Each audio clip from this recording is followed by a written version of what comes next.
Mararanasan nating magkaroon ng takot at pangamba.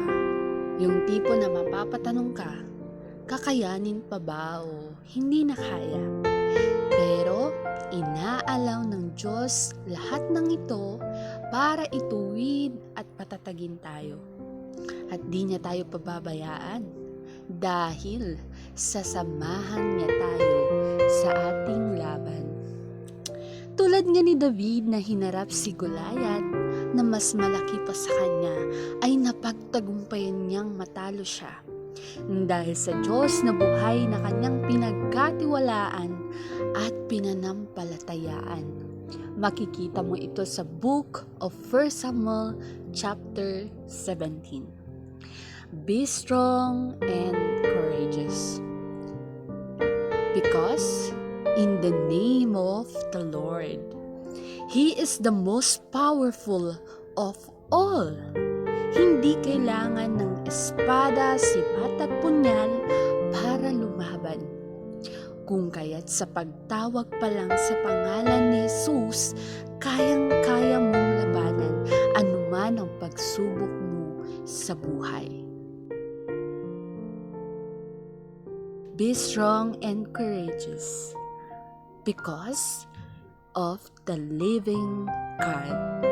He is there everywhere. Hindi ka nag-iisa sa mga laban mo. Kung ipagkatiwala mo ito sa Diyos na buhay, sasamahan ka niyang magtagumpay dahil hindi ka niya pababayaang mag-isang lumaban. Be strong and courageous because the Lord saveth. The battle is the Lord's. Huwag mong ipilit na kaya nating solusyonan ang sarili nating laban. Bagkus, ipaubayan natin ang Diyos ang lumaban para sa atin. Dahil Siya ang makapangyarihang Diyos na makapagliligtas anuman ang kinakaharap natin sa buhay. Sa pagtawag sa kanyang pangalan, walang pag-aalinlangan. Sasamahan ka niya sa iyong laban, ipagkatiwala mo ang Goliath na iyong kinakaharap.